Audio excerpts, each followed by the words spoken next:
Su DongPo said, human desires are infinite, while things that can satisfy desires are limited. And I want to explain it using an adaptation of René Descartes' famous "I think, therefore I am" quote. So I'm modifying it to "I desire, therefore I become." So the cause of our becoming is our craving, our wants, and our desires. Samsara is caused by our habits or karma. I become more and more what I crave. And worse, I become angry when what I crave is endangered. So hence, I need more and more and more. And that is samsara. And that is why Su DongPo says human desires are infinite, because it has gone on to this infinite loop. So here we are. A rather roundabout way to tie together desires and suffering through the samsaric cycle of life and death. An LLM's capacity to integrate information does not amount to consciousness. Brett asks, don't we all desire non-suffering? Isn't the pursuit of wisdom a desire? So there are desires that don't lead to suffering. So one desire, for example, that doesn't lead to suffering is to desire to learn the Dharma. But of course, I must also add that as we progress in our practice, the Diamond Sutra tells us we also have to let go of that raft. Even to something good will still even bring to the us, Dharma. Correct, will still bring us through this cycle. But it's just not a vicious cycle, but you're still going through this cycle. And a lot of people miss this part. Don't let go of the raft until you cross. Oh, yes, definitely. Yes, crossing, yes. So my friends, don't let go until your feet are grounded.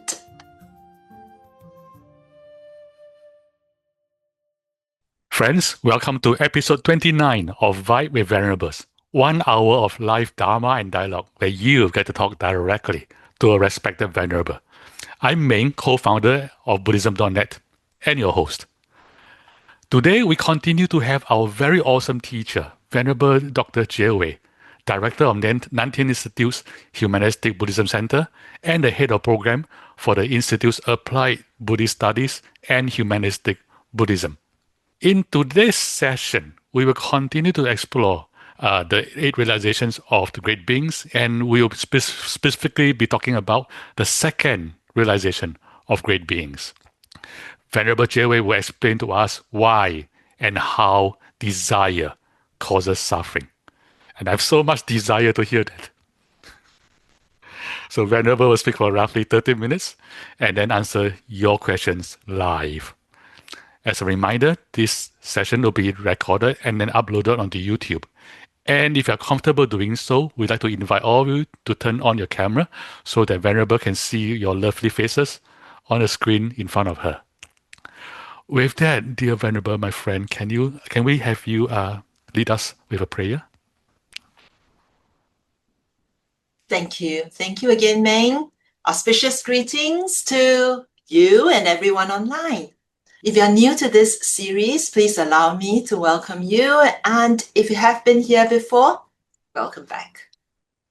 Let's begin with our usual Australian tradition of acknowledging our country. So in the spirit of reconciliation, I would like to acknowledge the traditional custodians of the land on which I work, study, and reside, the Wodi people of the Dharawal Nation, and pay my respects to their elders past and present. I also pay my respects to and express my deep gratitude for the traditional custodians of the various lands on which you all are. Similarly, I would also like to recognize the triple gem of the Buddha, Dharma, and Sangha. Together, they make up the lineage, philosophy, and community of Buddhism that I embrace to deepen my reflection and academic pursuits. Now, I would like to honor the custom of this Vibe with Venerable series with a mindful check-in session. This also happens to be a regular practice in the Nan Tien Institute where I work, so please allow me to share screen. For those of you who have been here in the past 2 sessions, you will know this image of 8 stones stacked on top of one another quite well. Whether you have seen this image before or not, doesn't matter. Just bring forward your beginner's mind. Take a moment to allow this image to make an impression on your consciousness. Pay attention to the details.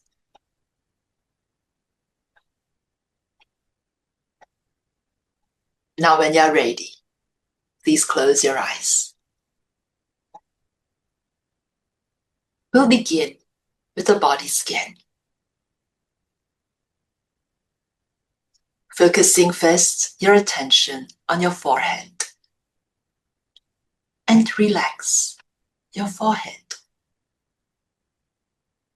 Relax your eyes. Relax our facial muscles. Relax our jaws. Relax. Allow our neck to relax, followed by our shoulders and our upper arms, lower arms, hands and fingers.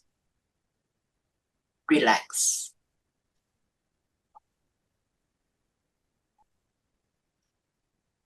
Relax our back. Still keeping our spine straight, so that we have a straight back and a soft front. Relax. Relax our thigh muscles, calf muscles, feet and toes.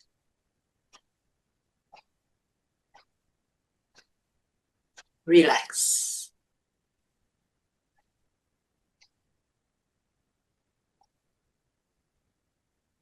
Allow your body to relax as you gently bring your attention to the tip of your nose.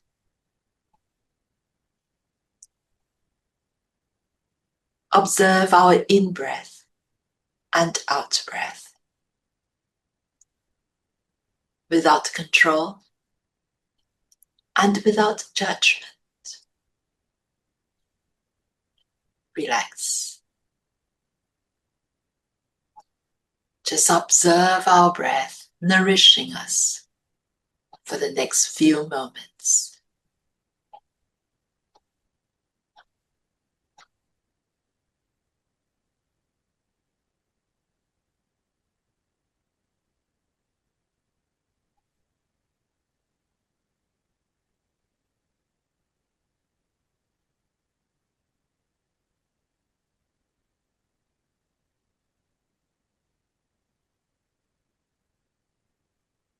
And now, with eyes still closed,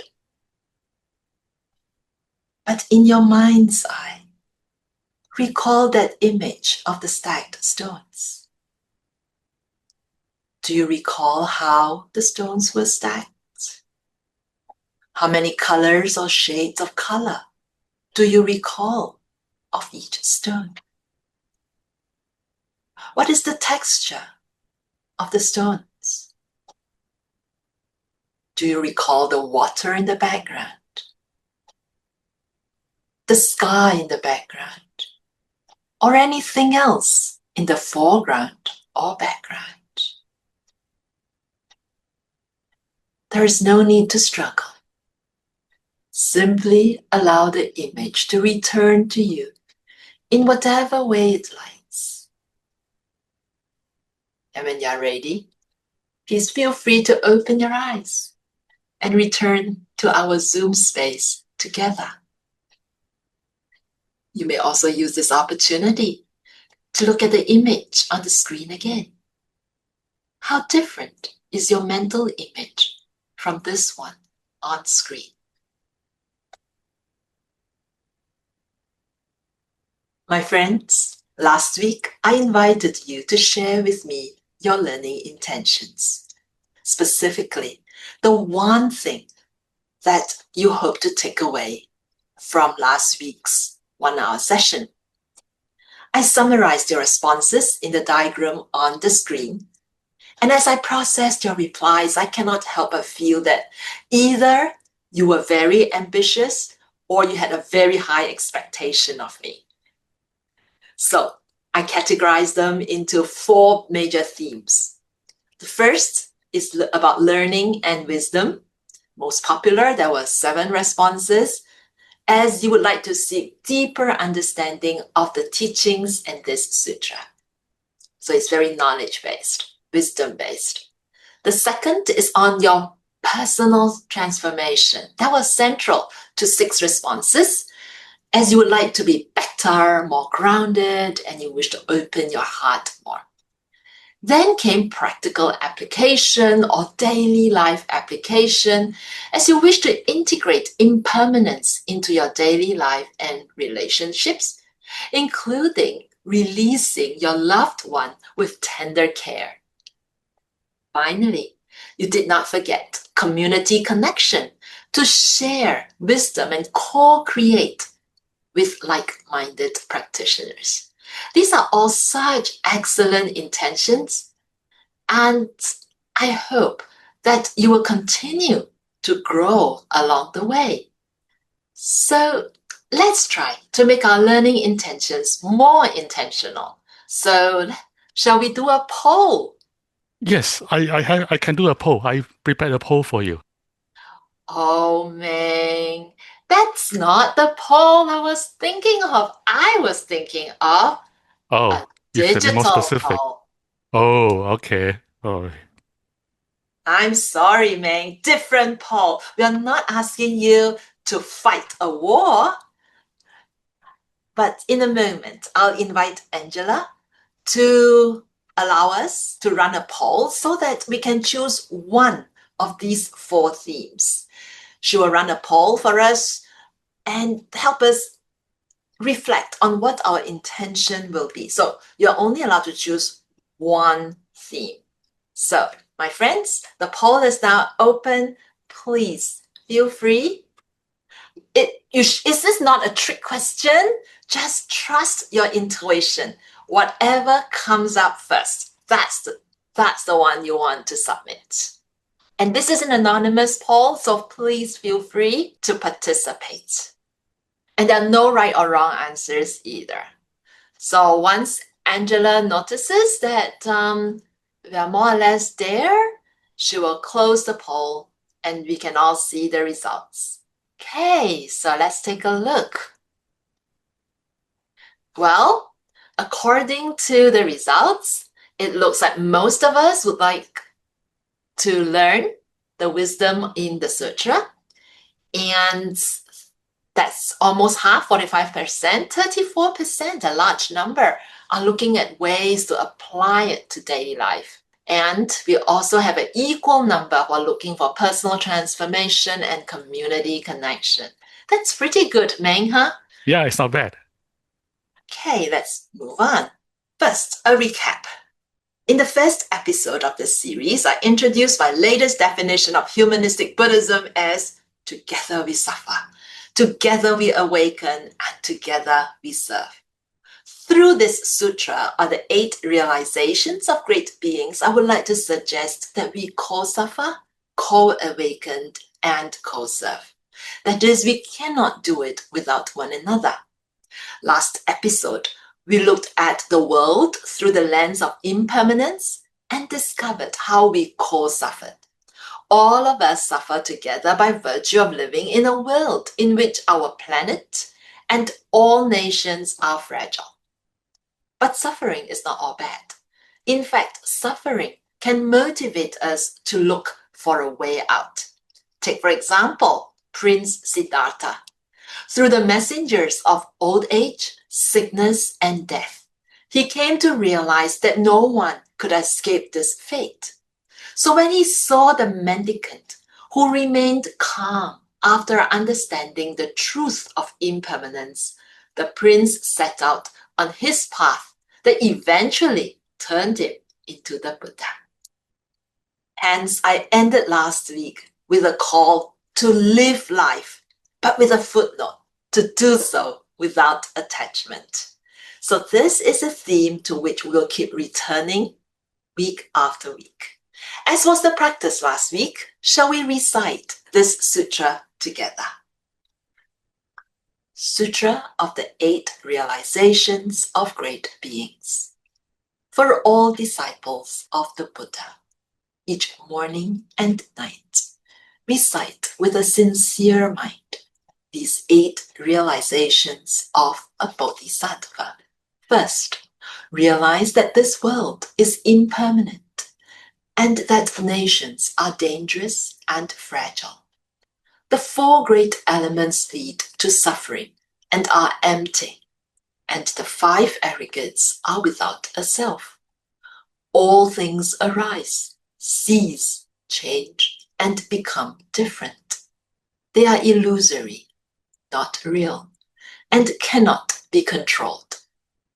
The mind is the source of unwholesomeness, and the body is a gathering of wrongdoings.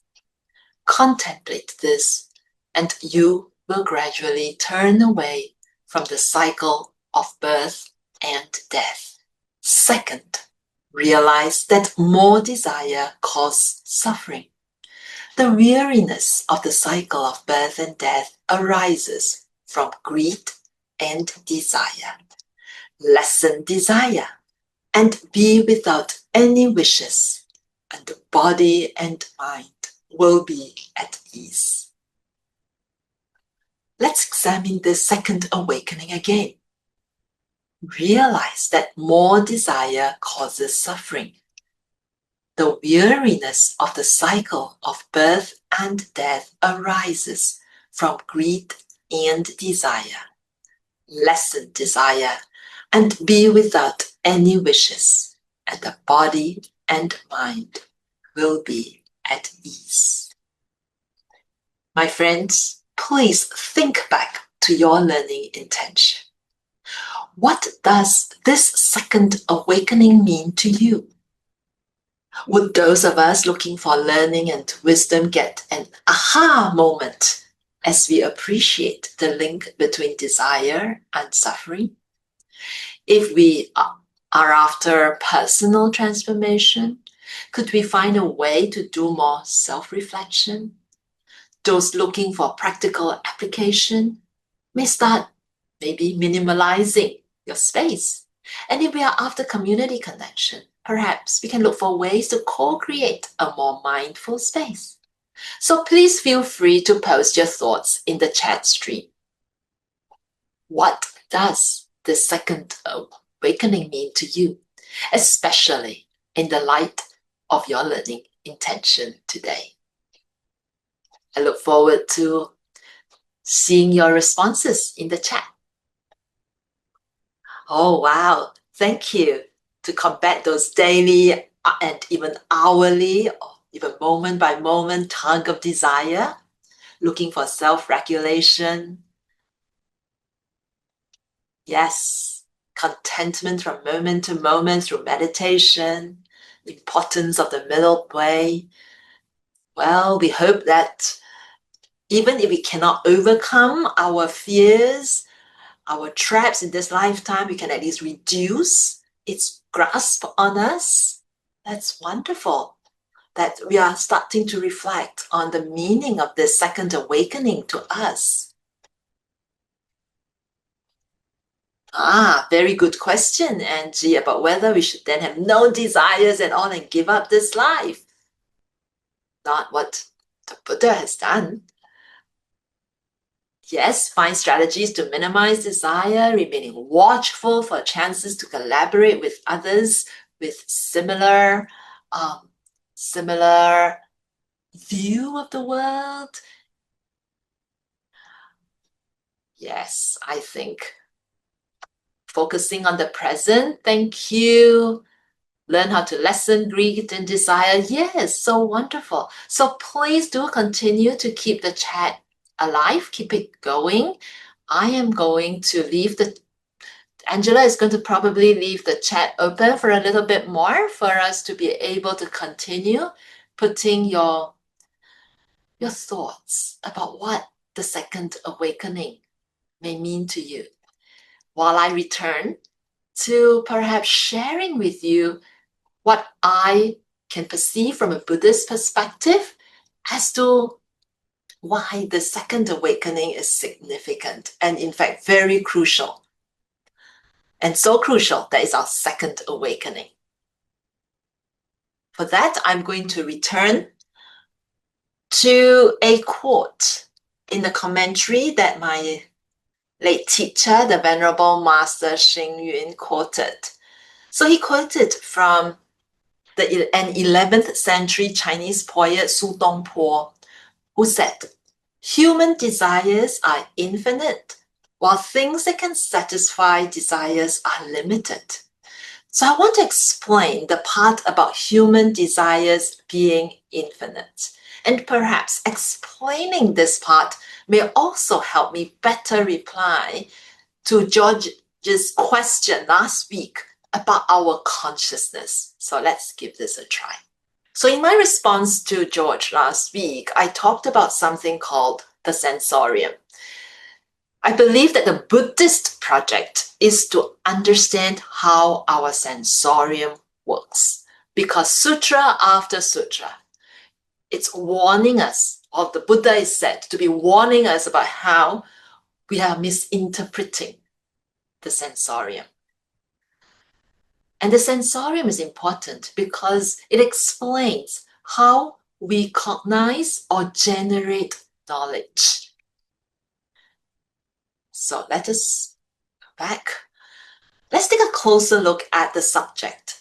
And the subject is, of course, I, right? And I started to do this last time. So this subject, I, have desires in the form of contact, feeling, ideation, and volition. And it comes together from a few factors. So especially these three factors. They are the sensory object, the sense organ, and consciousness. So without any of these three factors, cognition and hence desire cannot take place. So that's why the importance, even to talk about desires, we have to first understand the cause. So we go back a little bit and we look at the sensory object, sense organ, and the consciousness that make up the sensorium. I mentioned that this subject I am made up of mind and matter. So matter is easy to comprehend because that's the body that's made up of the four elements that have the nature of earth, water, fire, and wind. What is called the mind is a little harder to explain, and Buddhists believe that one's mind stream is these vanishing states called consciousnesses. So it's a stream of consciousnesses, and the duration of each separate thought unit is much more rapid than matter. So it's very hard to catch them. So each thought unit in that stream of consciousnesses is one of the following. It could be an eye consciousness based on what we see, or a ear consciousness based on what we hear, a nose consciousness based on what we smell, tongue consciousness based on what we taste, body consciousness based on what we touch, and mind consciousness based on what we think. And in very rapid time. Okay, it's very hard to catch these thoughts. To the six consciousnesses in the previous slide, the Mahayana Yogacara school adds two more consciousnesses. The seventh consciousness is known as the ego consciousness, and it is this innate sense of self arising from us misapprehending or miscomprehending that stream of consciousnesses as a fixed self. So the eighth consciousness is this basic or storehouse consciousness. And this storehouse consciousness is just a repository or memory bank of all our basic habits, our tendencies, and what we call karmic latencies. So as sentient beings, we are constituted by how we respond to and interpret what is discerned through our sensorium. So all these signals that come in. So let me offer an example. You hear that your relative has cooked you your favorite soup. That is just your ear consciousness that then triggers something in your seventh consciousness that says, oh yes, I will enjoy my favorite soup when I visit my relative. So let me now buy a gift to thank my relative. Or maybe I should dress a bit better to show my appreciation. And perhaps next I'll think, I want to put on my best so that everyone in the house, in the relative's household, will love me. See how one thought leads to another, and all it was just one thing. You just heard, and you just heard. You don't even know whether it's real, that your relative is going to cook you your favorite soup. And then from there, I build up a sense of I, and building up a sense of a likable I. I want to be liked by others. This is the big delusion, according to Buddhism. A false sense of I, me, and mine. And I'll talk more about that another time. But for today, I just want to use how one leads to another, how one thought leads to another, to explain the biggest existential problem in Buddhism. It's called samsara. And samsara means the endless cycle of deaths and rebirths. And I want to explain it using an adaptation of René Descartes' famous I think, therefore I am quote. So I'm modifying it to I desire, therefore I become. So in Buddhism, there's no such thing as I am, right? So that Descartes quote doesn't apply at all because there's no such thing as I am because of our belief in non-self. But Buddhists believe in I become. So instead of I am and I will never change, it's I keep becoming. And the cause of our becoming is our craving, our wants, and our desires. So that's why we have this little quote here. I desire, therefore I become. It's showing that cause effect. And I'm actually shortening what we call dependent co-origination cycle of 12 links into just this two for now. So the cause of our becoming is our craving, our wants, and our desires.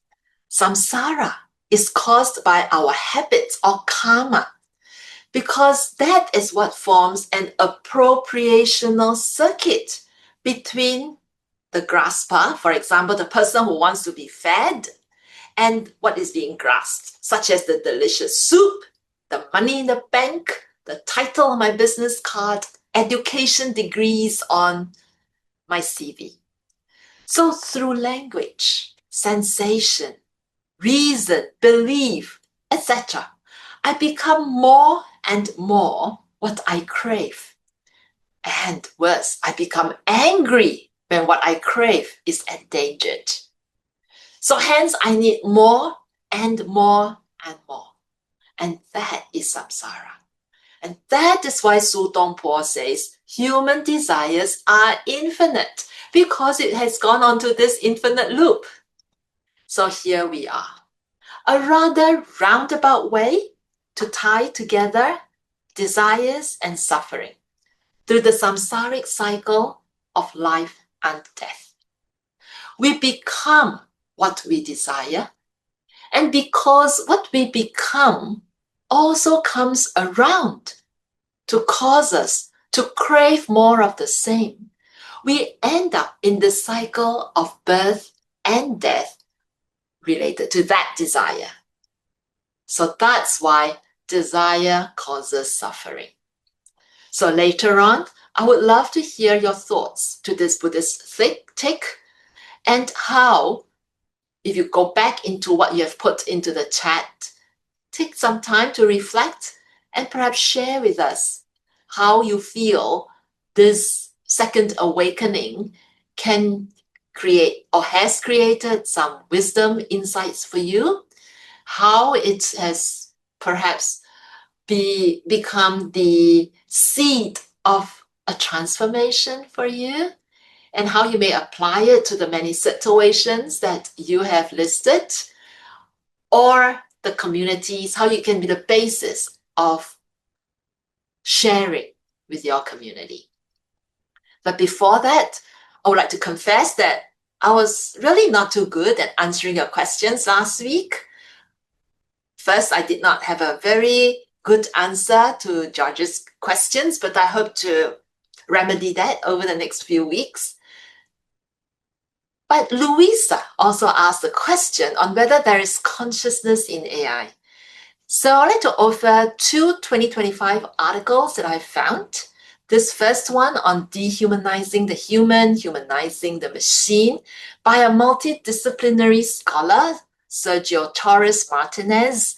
I apologize if I've pronounced this Colombian name wrongly. But he argues that human consciousness and agency are tied to biological embodiment, and also with our experiential interactions with our environment. And an LLM's capacity to integrate information, even very quickly, does not amount to consciousness. So there will be a link to this open access article in the chat if you are interested to find out more. And the second one is a more Buddhist take on this topic, offered by Peter Hershok, who is a very well-known voice in the intersection of Buddhism and AI.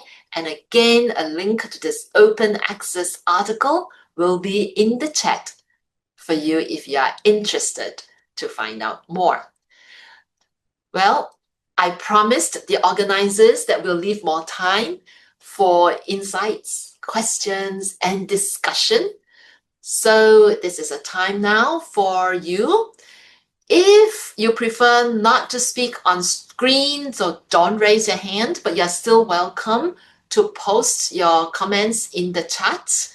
But if you do, and it's maybe faster, I think, if we speak together, so please feel free to raise your digital or manual hand. Someone will give you the opportunity to unmute.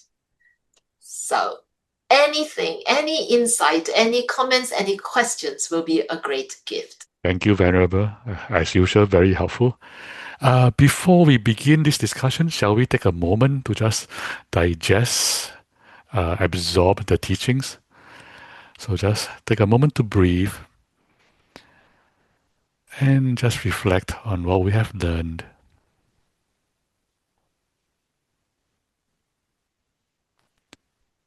And how it applies to our lives.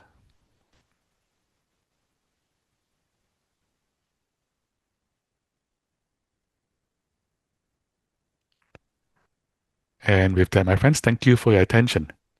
So let's begin our discussion. If you have any questions or reflection for Venerable, as Venerable say, please use the hand raising function on Zoom, and then I will invite you to unmute yourself. Or if you're too shy, you can type it on chat, and then we will figure it out and ask your question semi-anonymously.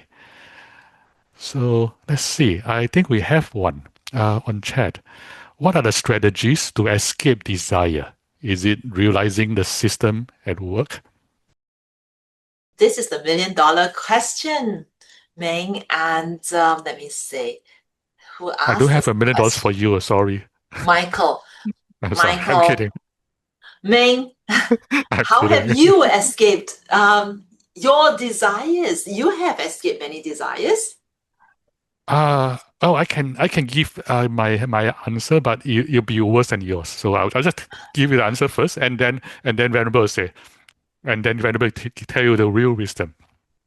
So I think there are two very important Pali words in the old Buddhist text.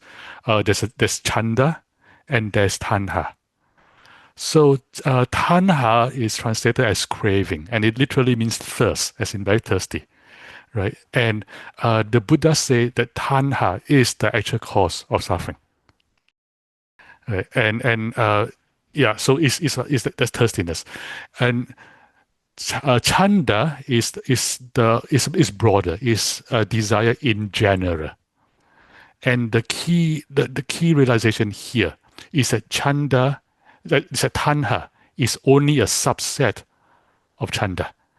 So there are desires that don't lead to suffering. So one desire, for example, that doesn't lead to suffering is the desire to learn the Dharma. So I made a joke about it, but my desire to listen to Venerable is not a cause of suffering. It's a cause that will lead to the end of suffering. So that's one example. Another example of chanda that doesn't lead to suffering is a desire without attachment. So, for example, when you look at a beautiful flower, and there's no attachment, I mean, you know that flowers will die, but you just enjoy it as it lasts, and then when it dies, it allows it to be. So that doesn't lead to suffering. So I think the first thing that I do is to be aware of the difference of tanha and chanda. And then when it comes to desire, the tanha, right? Craving, what do we do? It is I apply the lessons I learned from Venerable last week, which is the ability to face suffering and allow me to suffer. And by doing that, like the attachment actually over time softens. So over time, there's still a desire, but it gets softer and softer, and over time, it leads to the ability to experience without suffering. So that's the way I do it. So now, Venerable, the real wisdom. I'm not sure I have any real wisdom to share. I think all of us have our methods, but Michael is right. Realizing how the system works is so important. Mm-hmm. I think of the current systemic problems that we are in today. Mara seems to be creating for us a system whereby we are all entangled. It's very hard to escape. So what is the only way to do it? I think first, like Ming, we have to learn to step into a safe zone, to learn the Dharma, to mindfully pause, to be in a community whereby we all have such shared values. And we all, I assume that if we are here today, we really want to get out of this cycle, this samsaric cycle, and observe how the system works. The system is working at our desire and craving level. Very soon, I will, in the next episode, or perhaps a bit later, I'll talk about our sense of this I, who am I? And it's with that all these systems are attacking. And not this I, not this I. This I. Okay. This I. This I, okay. So this I, because so many people are and these are all psychologists, right? A whole battalion of psychologists working to see how they can entrench us and work on our desire. So that's why it's so difficult.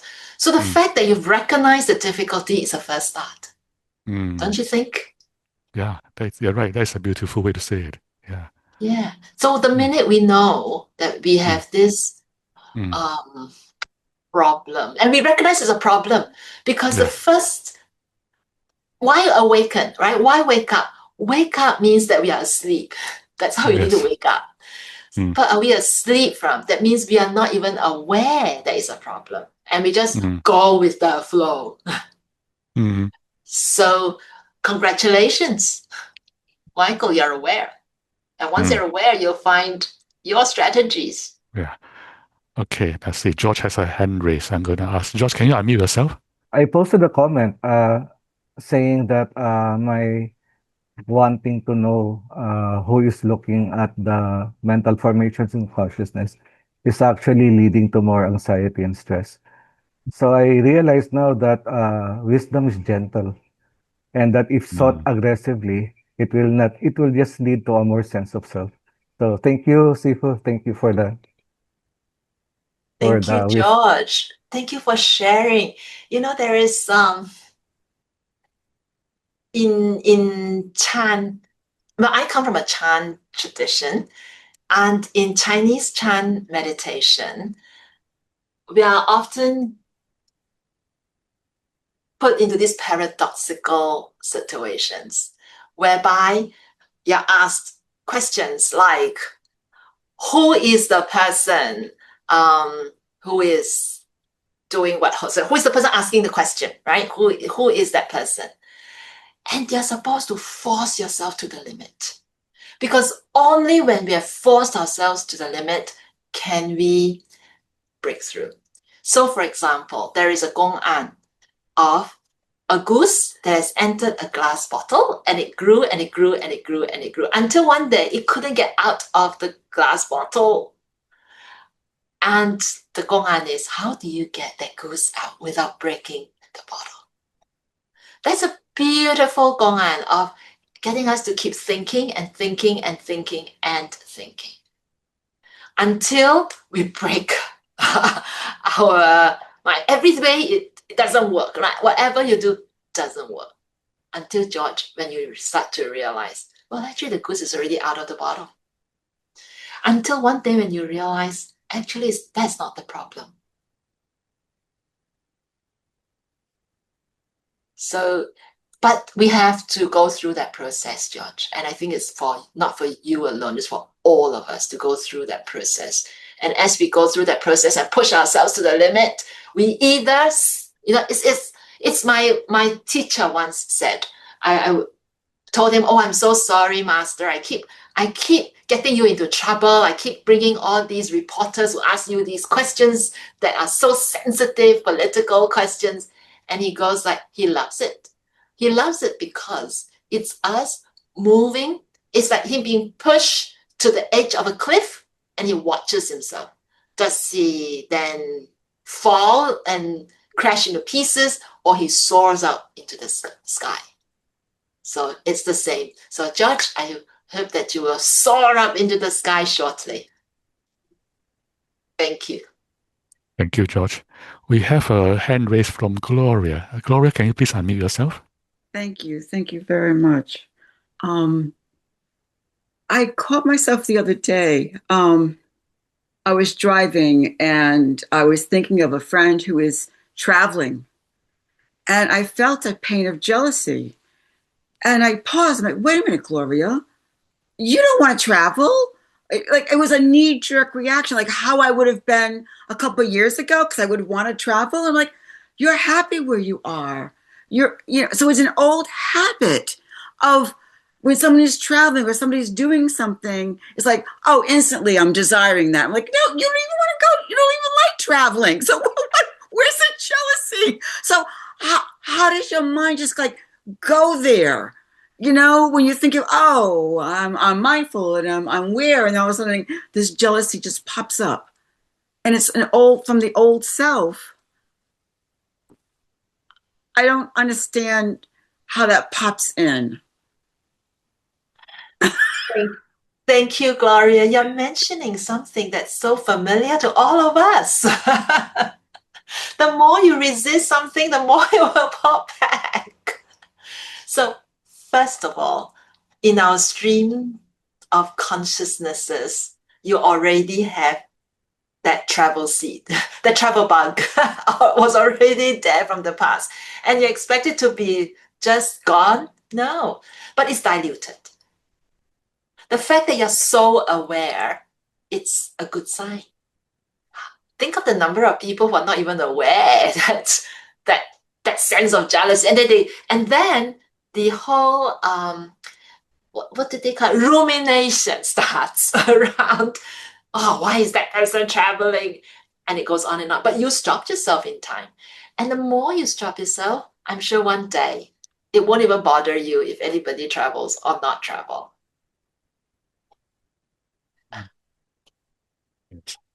Thank you. Well, it reminds me of a joke. Policeman was driving and then he caught himself. Kidding. It's a stupid joke. Sharon May, can I have you unmute yourself? Hello, Shifu. Hello. Good morning. Good morning, Ube. Good morning.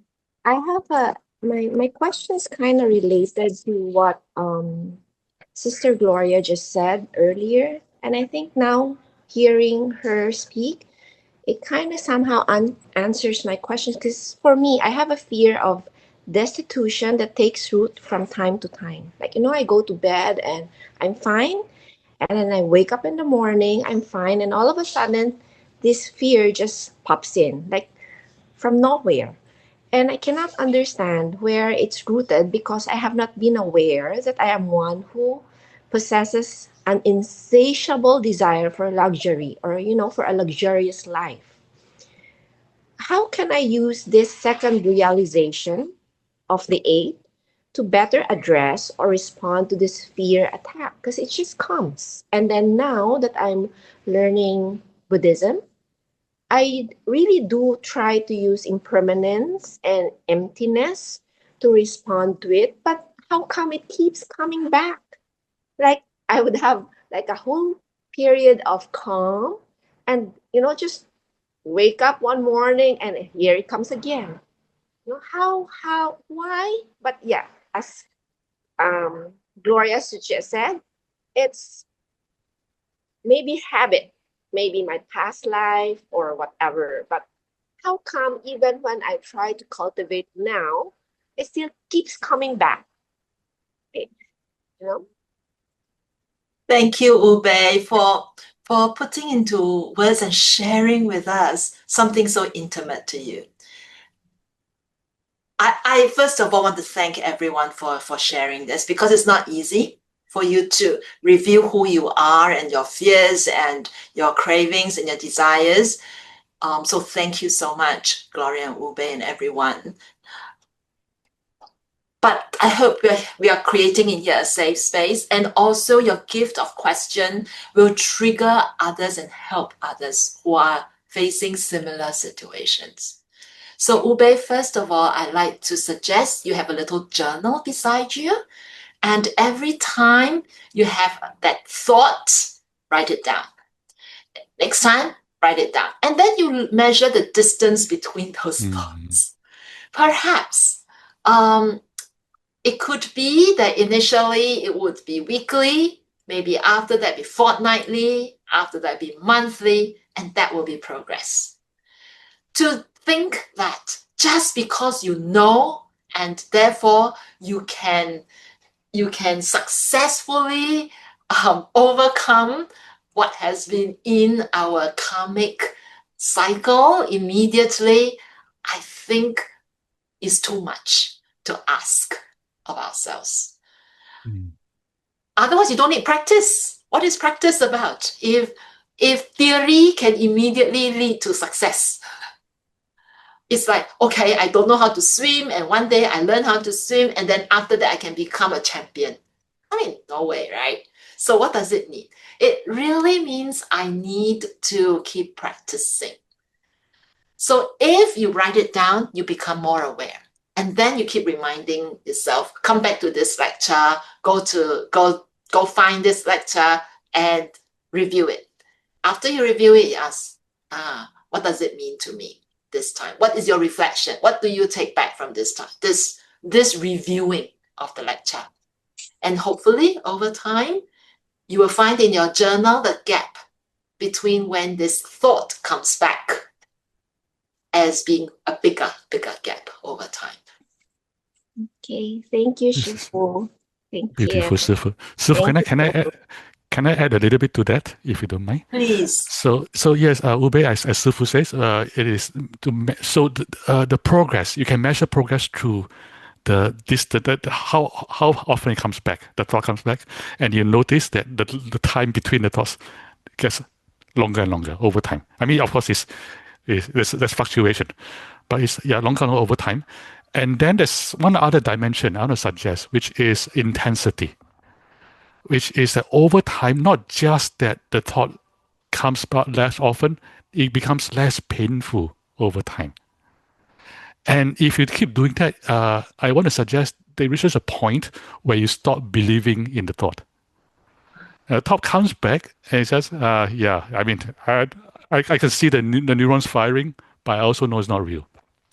Right? I mean, I suffer a lot of things, and one of the things I suffer is inadequacy. Right? I always think I'm just completely useless. And the thought keeps coming back, and I went through that process. So I'm speaking from experience. And then there was a time where the thought came back, and I said, "You're so completely useless," and of course with F words and everything. And then there's a part of me that say, "Very funny, brother, very funny." And of course, it still comes back. And sometimes I still believe that. I also know there'll be times I don't believe that, and I can see myself progressing over time. And I'm sure it's true for everybody. And if you're going through your journey, I'd like to just suggest trust the process, trust your practice, and trust yourself. And over time, you will get better. And Meng, you have such high IQ. You make everybody jealous, and yet, you can have such thoughts. That's right. But thank you for sharing. I mean, that's so practical.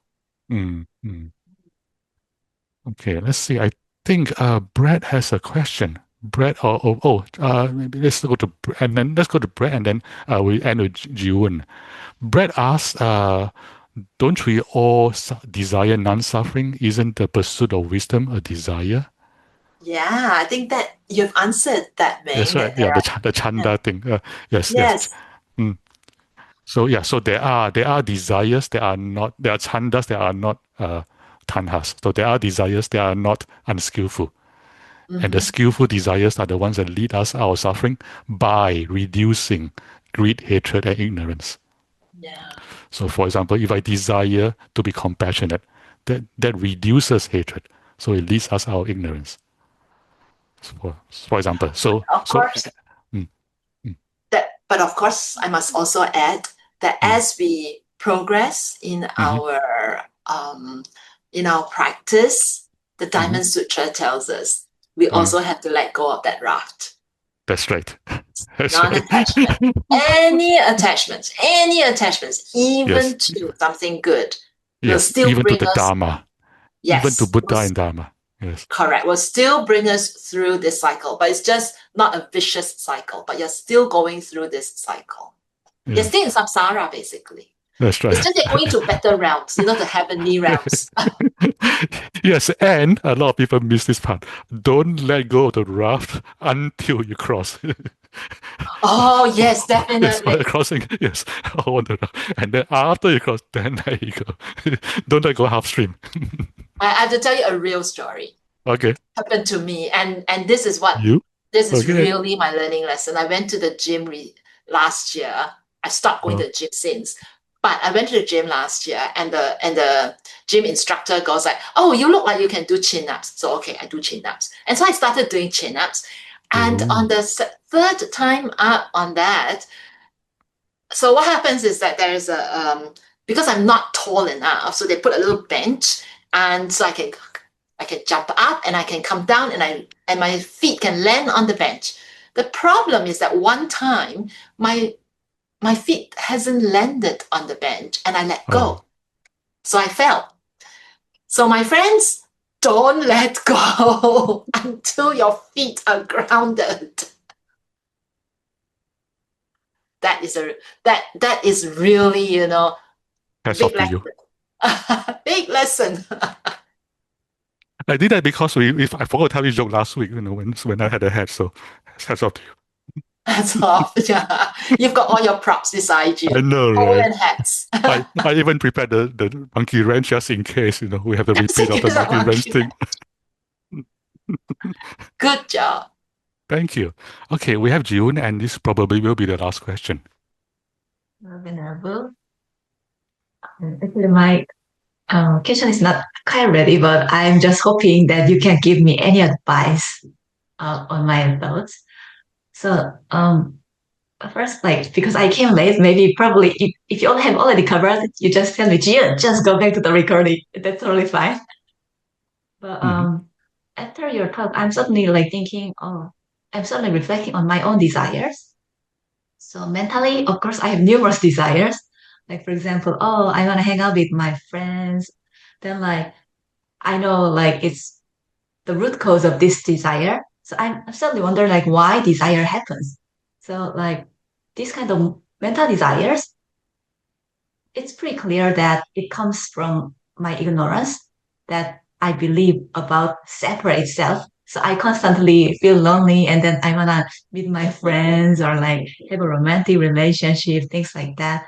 So but also physically, when I am eating my lunch, after a few hours, I'm already hungry again. So like because of this impermanent nature of the world, I feel lots of pain and then also like eating just one meal is not enough. And then it gives me like hunger again and again. Also because of this dependent origination, I cannot self-sustain. I should eat depending on like other people's efforts. So I should earn money, and that also causes the whole set of another suffering. So like, but the Buddha was living in the same condition. He also had a human body. He was, of course, he had a digestion system just like me, but he didn't suffer. So probably it's because he was not attached. He might have pain when has a hungry stomach, but because he doesn't have attachment, he doesn't suffer. So I'm suddenly really wondering why the Buddha is not attached.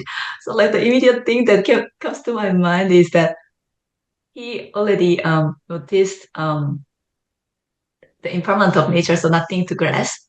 Theoretically, I know, but I'm really wondering, really?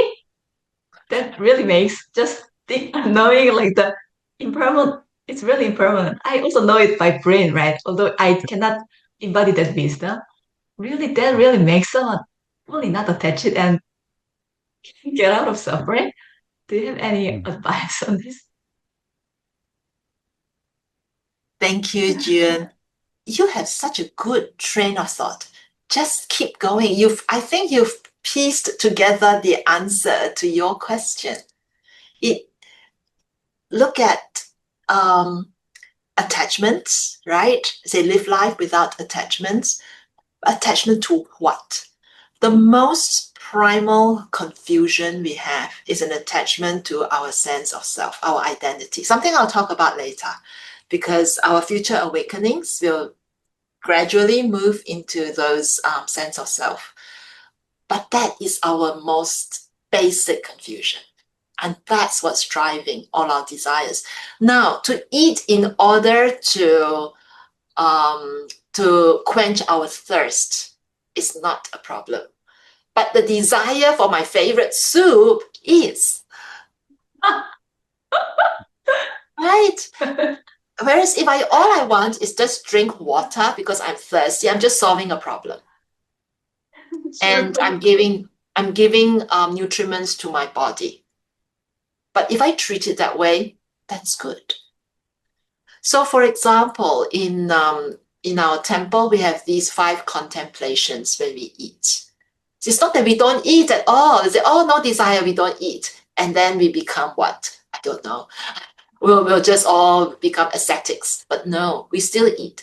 But we eat by understanding the food comes from many conditions. So therefore, we need to give our merits back. But at the same time, we only eat what's enough. And we don't eat by being attached to, today's food doesn't taste good. I'm looking for something else. I want a pizza instead of this soup. So things like that. Yeah, practice. I'm sure we'll get there. Thank you, June. I guess that reminds me of a joke, right? This is a joke. It didn't happen. I went to a restaurant. It says all you can eat. So I went in and I get a 1-star review because they say all you can eat, and they chased me out after just one meal. It's a stupid joke. Oh, you are so another stupid joke. greedy. Oh, you're just so greedy. That's problem of greed, isn't it? Yes. Venerable, do you have any announcements? Yes, I do. Can I share screen again? Yes, please. Let me just offer the community an opportunity not to be missed. NTI's Communities of Practice Sunday check-ins will host renowned social researcher Hugh McKay next Sunday. So Hugh will join us to explore the theme of communities of kindness, how compassion, empathy, and connection can strengthen the ties that hold us together. To register, just follow the link on screen or use that QR code. And finally, NTI has competitive international scholarships available for postgraduate studies in Applied Buddhist Studies and Humanistic Buddhism. If you plan to nourish yourself with some ecumenical studies, you're most welcome to explore our unique Buddhism-inspired, contemplative, and critical pedagogies here in NTI. Finally, Meng, shall we check out together? Yes, please. So, a prayer for the people who listen to the Dharma by Venerable Master Xing Yun. O great compassionate Buddha, please guide us in understanding cause and effect and karmic retribution clearly. Please guide us in exalting loving kindness, compassion, and equanimity. Please guide us in respectfully upholding the 5 precepts and the 10 wholesome conducts. Please guide us in carrying out the 6 parimattas. We hope to transfer the merits of listening to the Buddha's teachings to all beings in the Dharma realms. May we all seek and realize supreme enlightenment. O great compassionate Buddha, please accept our sincerest prayer.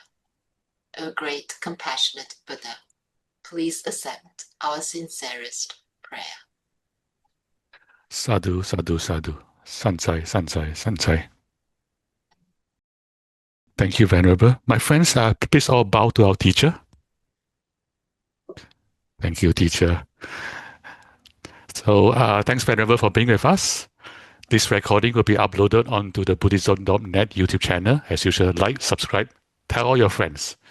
And if you are inspired to practice dana or generosity towards our teacher, Venerable Juewei, please donate directly to Nan Tien Institute.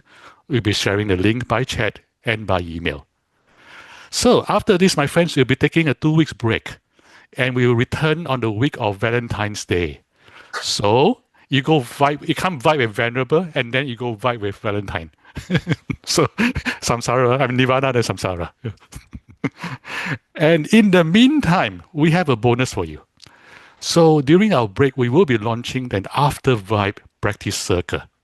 So it's kind of like an Oscar after party minus the vice. No, none of that. We have dharma. And it will happen same day, same time next week. So this will be a 1-hour Zoom gathering for peer sharing and reflection and exploring together how the Sutra can be lived in daily life. And extra bonus, but wait, there's more. Venerable Juewei herself will facilitate this, which is really cool because it's like having the professor, run the tutorial. Yeah, you can't get better than that. And we'll have breakout rooms facilitated by our very own Joseph and Angela. So registration is required. The link will be sent by chat and by email. Don't miss it. With that, my friends, thank you.